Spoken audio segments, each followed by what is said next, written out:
Welcome to Chamber Education. I'm Priscilla Monti, Senior Vice President for Programs and Communications here at the Hampton Roads Chamber. We have a wonderful edition today of Chamber Education. Are we good or just lucky? How to affect the culture within your organization, leadership, team behaviors, and processes. And it will be presented by David Burnham, who is the Chief Executive Officer at CAVU International. Now, if I gave you Dave's full bio, it would take up the whole hour. So I have condensed it, but you can go to our website and read his full bio. Dave Burnham brings a lifetime of experience in leadership, teamwork, and communications from naval strike fighter aviation, naval nuclear propulsion, and nearly 10 years of executive management. And Dave is popping in, and you can see him on our screen here. He's a graduate of the U.S. Naval Academy, where he earned his BS in engineering. Later, he earned distinguished graduate status at both Naval Flight School in tactical jets and naval nuclear propulsion. He then did many impressive things with the military. In 2003, he was selected to command the Navy's newest and most advanced strike fighter squadron. He served for 2 years as executive officer on a nuclear aircraft carrier. And then he retired in 2009 and joined a startup consulting company, leading all aspects of the international business until 2015. And then he started CAVU International. And fun fact, very important fun fact, CAVU International is the 2021 Virginia Beach Small Business of the Year. So, ladies and gentlemen, I present to you David Burnham. Thank you very much, Priscilla. That was a great introduction. I appreciate it. It's an honor to be here. I really appreciate the opportunity to come in and talk about something that I love to talk about. So I think this is kind of neat. If anybody didn't know, the CAVU logo, it stands for Sailing and Visibility Unlimited, and essentially that was our perfect day to go flying back in the naval aviation. That was what you wanted to see come across the weather screen before you got in your airplane to go launch. So we just took that name and decided that that was something that we wanted to do to help our clients define based on their own metrics what their perfect day was, and then determine how to make that a repeatable process so they could string out perfect days ad infinitum. So that's where it came from.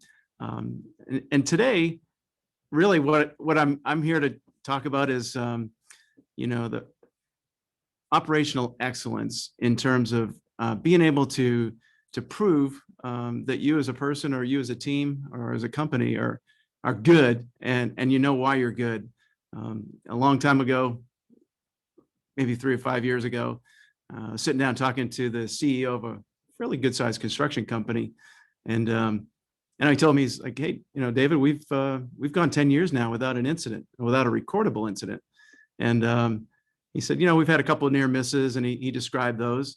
And he told me, he said, it's a pretty good record. Do you think we're just lucky, or are we actually really good? And I thought that was a great question. And ever since then, I've been using it for the title to this discussion. But in the military, 12 years ago now for me, when I retired almost, was it wasn't acceptable to just hope for the best and rely on luck. So we had to be good. We had to be able to prove that we were doing things the right way and that we were good at it. And we had to be able to do that day in and day out. So that's really where we're going with this discussion. And I just wanted to bring out the title of an operational excellence culture, because I think it's so important and it's so transferable. It's not just something that we coined in the military that was only good for Navy, Air Force, Marines. It's really something that translates to every organization. And you can see these 3 bubbles here. The top one is truly leadership. In the Navy, we trained from day one on basic leadership fundamentals. We understood what it meant to create the environment for our team to win and to excel.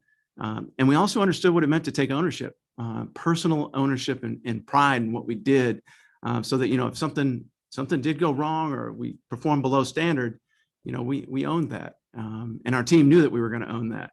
On the flip side of the coin, though, hey, anytime anytime we could heap the praise or the accolades on our team, then that's what we did as well. And those are just kind of key tenets to good leadership fundamentals. But the other things are, we got listed here, staff behaviors. How does a team operate together? Not only in terms of just being there and doing the different parts of the operation, but really, how do they communicate, and what do they do to make sure that their situational awareness is as high as possible, so that they can make the best decisions possible and really understand the factors that shape human performance, things like stress and complacency and fatigue, things that creep in pretty much any job environment. How do we handle those and mitigate the effects? So those are key. And then process is the other piece. How do we standardize our processes and our expectations so that our teams understand what they're supposed to do?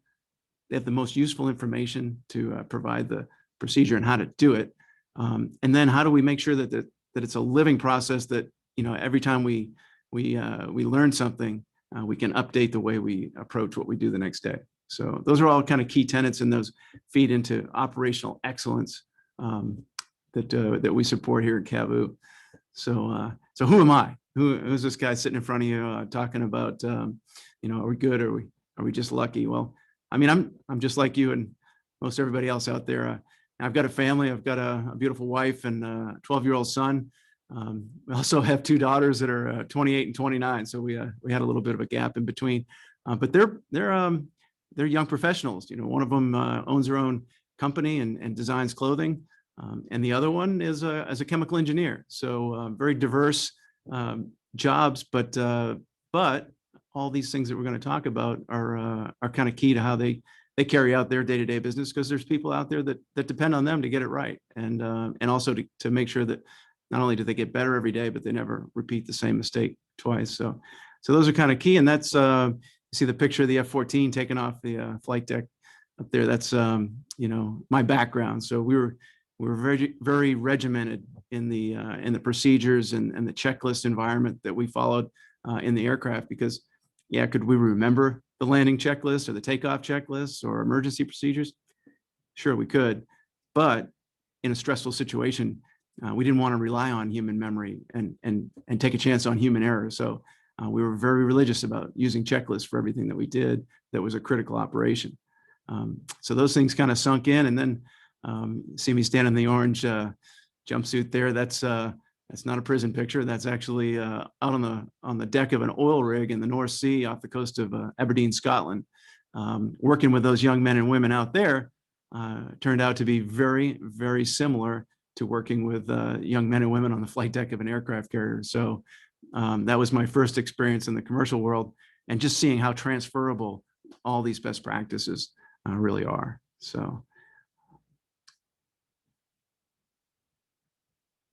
with me moving along here with my technology, hopefully everything's going to cooperate. My last experience in the Navy was truly probably the most enlightening, probably for me. After being there for 27 years, or actually at that point I was there for 23 years, getting selected for the carrier command pipeline and actually going to nuclear power school and learning about a whole area of the U.S. Navy that I really never understood well enough to appreciate it for what it really stood for and what they had accomplished. But every aircraft carrier now and every submarine that we have, without exception, really is nuclear powered. So how do we make sure that those nuclear powered ships that are running around all over the world never have an accident? And it's truly, it was a deliberate choice back in the late 40s and early 50s to change the culture within Navy nuclear propulsion to ensure that they never had an accident. Now, I'd like to say that to this day, since they launched the first submarine in 1954, they've had 0 nuclear accidents. They define that by any unplanned or uncontrolled release of radioactive material outside of the environmental norms. So that's actually a pretty darn good record. With all these mobile nuclear power plants running around, what they like to say, they've logged enough miles to go to the sun and back twice. without an incident. And that's truly a remarkable record. Here we are in 2021, essentially almost 70 years after they launched this program. So, like I said, this culture, it didn't come by accident, and it really it kind of was the birthplace of crew resource management and team behavior training that we see all the time now in pretty much all aspects of our day-to-day life. We see it on merchant ships, we see it in commercial aircraft, police use it, any kind of a high consequence organization, manufacturing, different things, all use some form of crew resource management, and it really had its birthplace, as we see right here, with the 6 pillars of Navy nuclear power, which is kind of neat. I don't think Admiral Rickover really understood the impact that he was going to have on the world back when he was sitting down with his young officers trying to figure this out. How do we get through the future without an incident? So, the number one thing, and it always really is integrity, and how do we ensure that people are doing the right thing even when no one's looking, and how do we get them to invite inspection? 2 key aspects of integrity, because we know we're going to make mistakes. Human error is, like to say, inevitable, but it's also trappable. If we can catch it early and put in some layers of protection, we can always spot human error, almost always, and then we can always mitigate it to make sure that it doesn't actually have an effect on what we're doing. And this translates into every single job environment that we might get involved in, whether it's financial institutions, whether it's a medical industry, whether it's insurance, or even like my daughter's chemical manufacturing plant. So it's very applicable to pretty much any place we go. One of the key things in eliminating human error is taking out some of the variability in the way we do things. We're formal in our communications, the way we say things and when we say them, reduces the error, reduces the chances that someone will make an error in understanding what we're saying or what our intentions are. We try to take the guesswork out of our communications by being a little bit more formal. And also procedural compliance. And this goes with everything from opening up a fast food restaurant in the morning and counting the money that's in the cash register and making sure that all the supplies are on hand for the day, to getting an airplane ready to go and doing your takeoff checklist before you get on the runway, and everything in between. We used to say in naval aviation that procedures were written in blood, and we had to follow them. But anytime we found an error in a procedure, we actually had a procedure or a process to get that procedure modified or updated. So that's a critical thing as well. And then one of the other pillars we saw there for Navy nuclear propulsion was level of knowledge. And as young leaders and old leaders and everybody in between, the day that we stop forcing ourselves to get a little bit better is the day we start to atrophy. And the day we start to let ourselves atrophy is the day that we increase the risk on the rest of our team, I would argue, by choice. So if we force ourselves to get a little bit better every day, we create this environment where we're always pushing ourselves to be a little bit better. We never really start to drift towards the bottom side of an acceptable performance level. So we always know we're operating at the top of the band, as we say. So one of Admiral Rickover's other key pillars was a questioning attitude and ensuring that every single person in an organization felt free and felt empowered to ask questions. And it's very much part of human nature to do what we call normalization of deviations. So we could be a bank manager, or we could be a surgeon, and because we've gotten used to seeing something in a certain place day in and day out, it doesn't really catch our eye anymore when it could be completely wrong or out of place or even unsafe, or cause some degradation in our performance.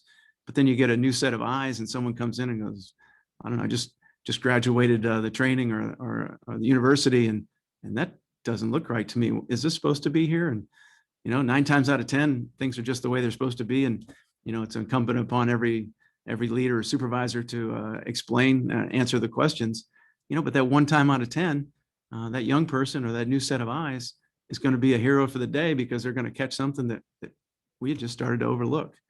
So that questioning attitude is such a critical piece, and fostering the environment where people are not afraid to ask questions is also just as important. And then probably the last one that feeds into crew resource management, or team resource management, as we like to call it, is forceful team backup.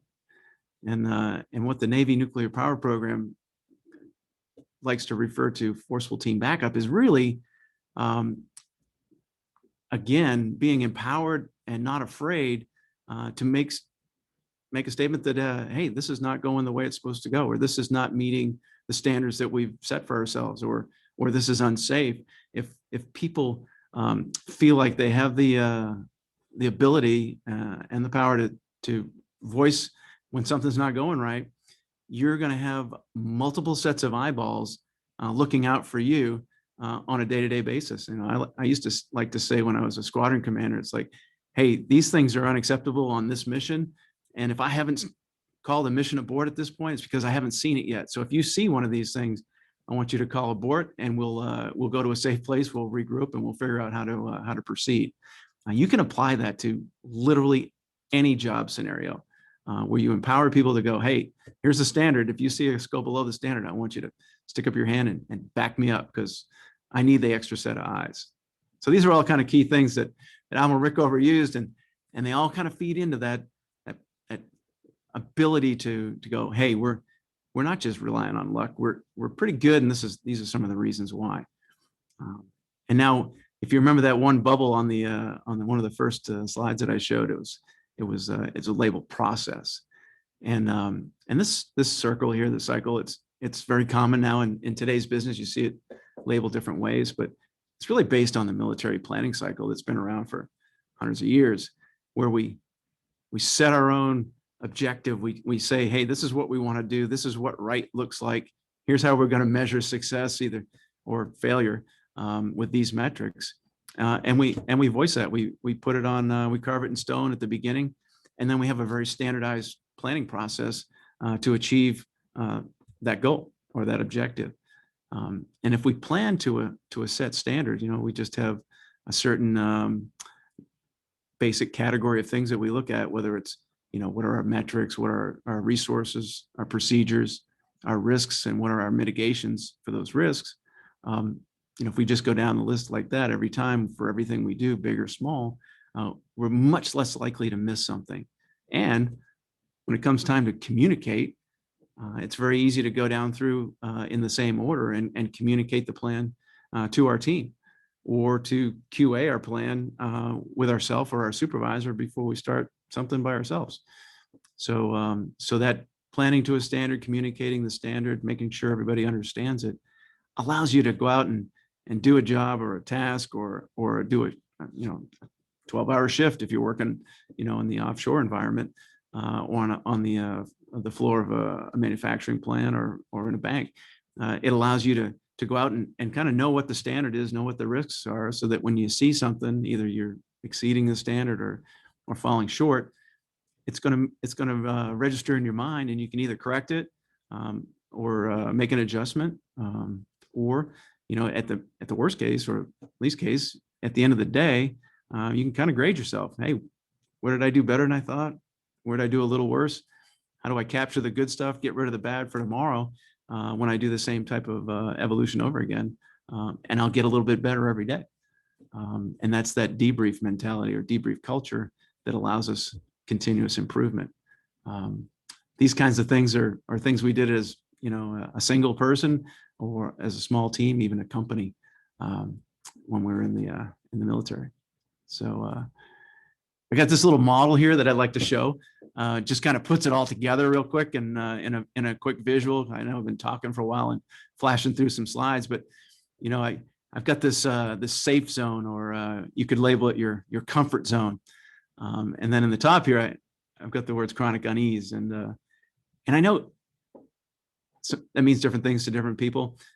I'll tell you, as a naval aviator, every single landing that I ever did was graded. And one of the reasons for that was one, you could spot your deficiencies and make corrections for the next time you went on a flight. But it was also, it was driving us to do a little bit better every day. We wanted to get better. We wanted that perfect grade.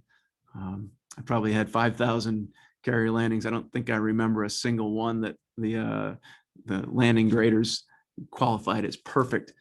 They were very reticent to say perfect for some reason to naval aviators, but they always gave you something to work on and create that little bit of chronic unease, that little bit of drive to do better the next day.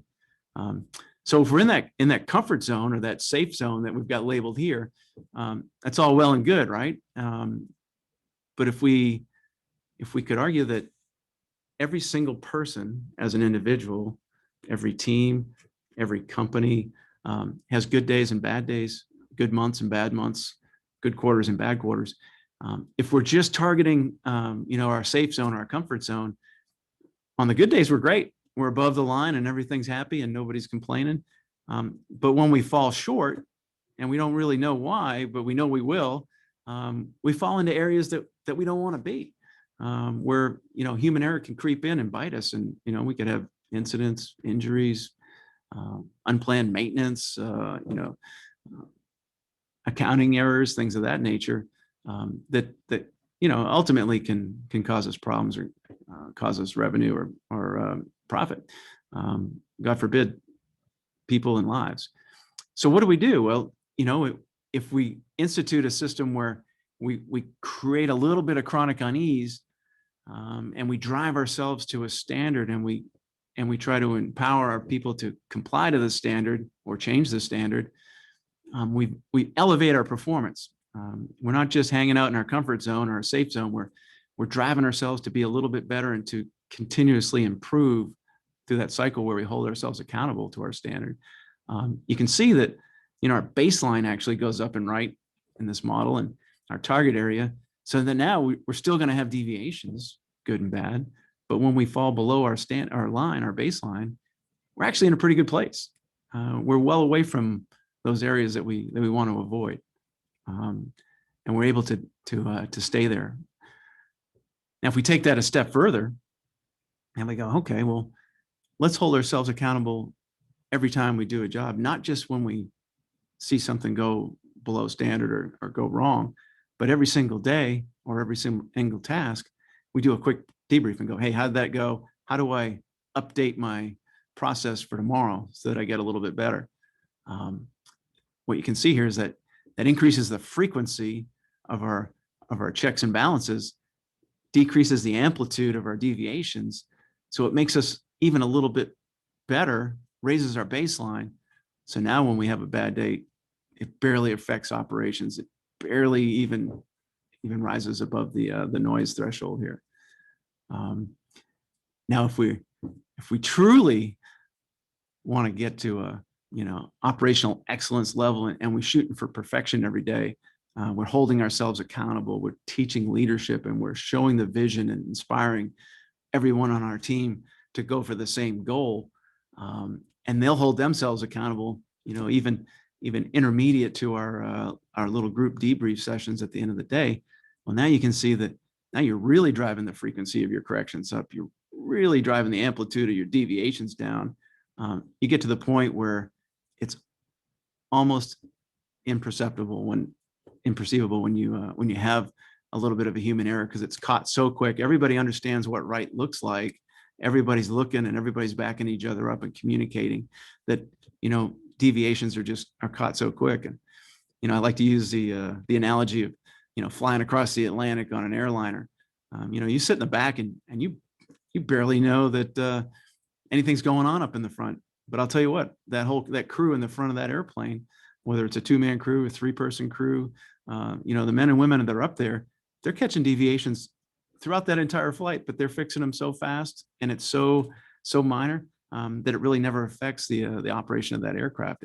And that's the level of excellence that if we can drive ourselves to, we're just going to be that much better, and we'll be that much more of an asset to our companies. So So yeah, I hope that model helped a little bit.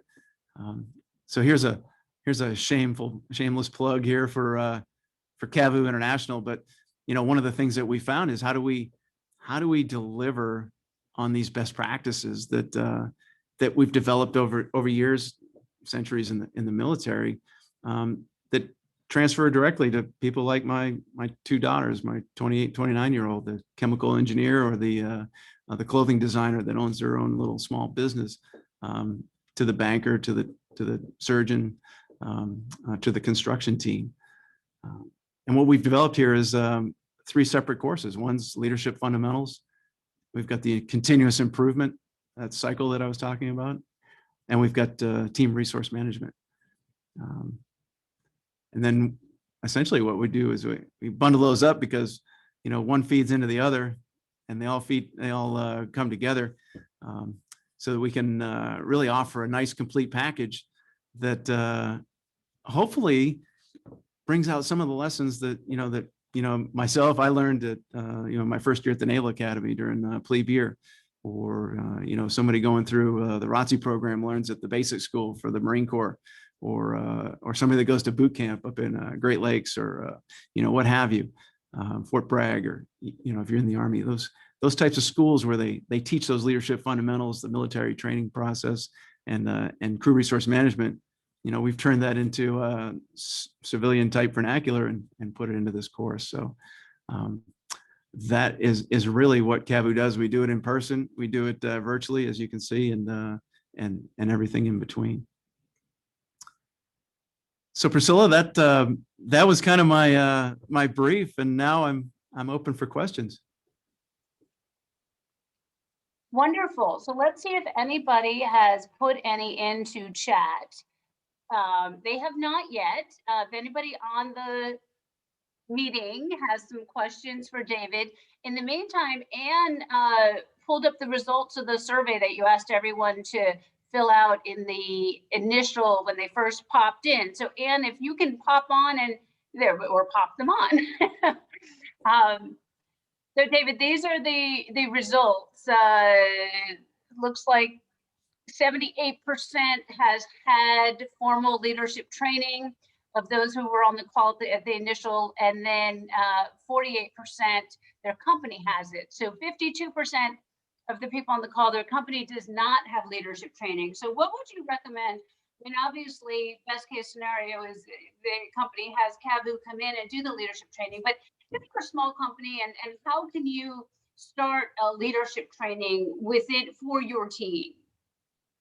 Well, it's a great question. I think, one thing I'd like to say is that, we never really know when one of our people is going to have the opportunity or the need to be able to step up and lead others.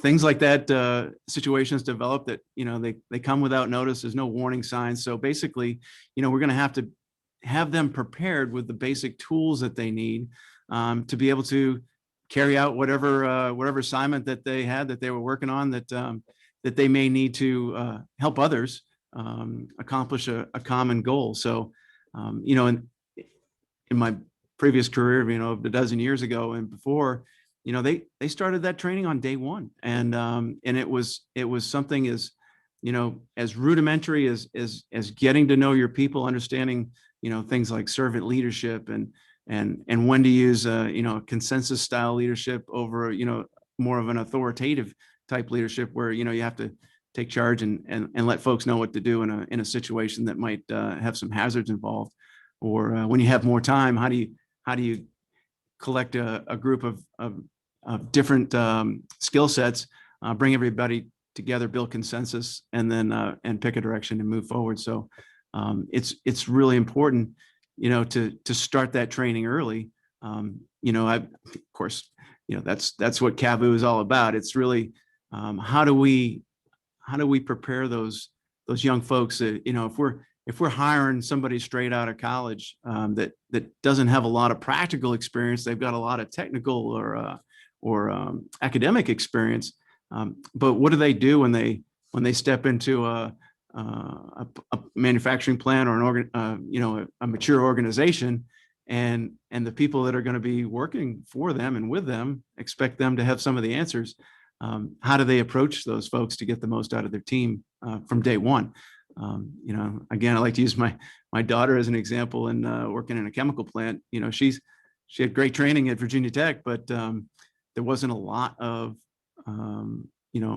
training on how do you get the best out of your team and the people that work with you, and how do you best support the people that are above you on your team. So I think that's important. And use my other daughter, who's an entrepreneur, and now she's starting her own business.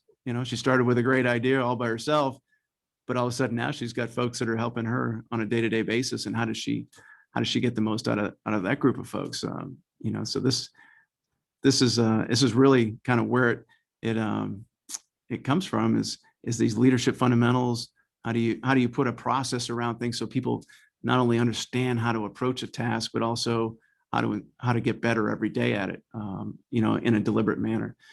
So we take the luck out of the game and make sure that people have the tools to achieve the best that they can. Well, and I love the name of your company, Feeling and Visibility Unlimited. I love that. And so I love the idea that you help businesses create the perfect day. So, in our business, for example, events. So you have an event that goes flawlessly. You high five, and then you move on to the next event. So in your world, and I think that the business world can absolutely start doing more of this. We need to then say, okay, what made that event go perfectly, or what made that deal go perfectly, or what made that meeting go perfectly, so that we can recreate that and establish those practices and protocols, and so that we can recreate the perfect day again and again. Yeah, it's so critical that we hold ourselves accountable to our standard.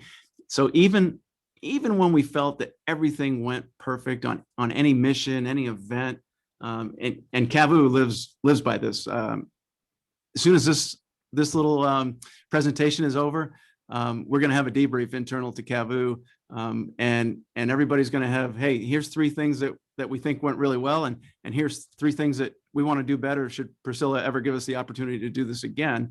And we're going to talk about those, make sure that we understand, and we're going to incorporate those in our plan for the next time. So it's really pretty simple. And when you get used to doing that, you just don't feel like anything is complete until you've talked about how it went, so that you can capture the quick things that are fresh in your mind. And if anytime you've planned something out or you've prepared to do something, it makes it so much easier than just jumping up and winging it. But when you're done, it's also pretty easy to know, okay, well, I did a little better here, or I had to adjust this. If you had to adjust something from the way you planned it, then carry that adjustment forward into the next plan, so that you don't have to stop and make an adjustment or slow down to adjust something. Does that make sense? Well, and I think that was the big lesson of COVID-19, is that everybody had to adjust all their plans. And I know that you all went to digital and virtual and recording your leadership teachings. And so, I think that's been the biggest lesson out of COVID is, what plans can be great, and then you tweak them and you make them better, and you take the good out of those and make it move forward. Yeah, I got to tell you a funny story. So, well, sort of funny, but so the whole course here, this virtual course was a result of COVID. One, we had time, we couldn't travel and meet our clients face to face like we like to. But also it was like, hey, how do we deliver to folks in a medium that this young audience that we're trying to connect with, or the young supervisor or college graduate is used to and will gravitate towards. So we created these 3 courses, and it took, Dana can correct me, but about 8 to 9 months to get through the 3 basic sections here. And it's a bunch of former military guys trying to work camera equipment and sound equipment and things of that nature. So by the time we finished team resource management, was the 3rd course, we went back and looked at leadership fundamentals, and it was like, now we're going through and we're debriefing every single one of those, refilming, getting the audio right, getting the message right, some of the content we wanted to adjust. So we're really holding ourselves accountable to a new standard that we kind of developed over the course of 8 to 9 months developing the course. So, Well, and then you had to alter your plan to do that. And that's flexibility is so important. Well, you said you were going to find 3 things that you did well. One of the things that you did extremely well is you answered all the questions. None of our wonderful participants you were so full and complete. Nobody's got any questions. So thank you very much, David. I really appreciate you doing this with us today. And again, congratulations for being 2021 Small Business of the Year. And we, of course, absolutely will invite you back. Always, always welcome. And our next Chamber Education will be Tuesday, August 17th. And that will be Breaking Barriers, Connecting Through Networking. Now that we can start doing that once again, Michelle Ward with South Bay Communications will be our presenter for that one. And so you can just go to our website and sign up for that. As always, we are searching for a sponsor for this series so that we can continue to offer it free to our participants. If any of you think of a question after, I think we might have one here. Yeah, it looks like we have one from an anonymous attendee that said, what do people say they like most about Leadership Pro? So I think one of the things that I've heard quite often about Leadership Pro is that we try to deliver each one of the lessons in a short video lesson. So our goal was 6 to 10 minutes, 10 minutes on the absolute max. You know, sometimes you go over that target just trying to get the full point across, but really, 6 minutes was kind of our target, so that somebody could sit down, they can look on their iPhone, they can look on their computer screen whenever they had 6 minutes and they had some time to kill, they could go through one of the lessons. And then we've really tried to deliver it in not only a useful way, but also a little bit of an entertaining way. So we put some interesting clips in there to illustrate points, and we try to bring in new instructors with different backgrounds to deliver different messages. So really, I think that's it. It's kind of the delivery, short, to the point, and somewhat entertaining. So that's probably the biggest thing. That's as good as it gets. And it is important because if something is too long, they won't invest the time.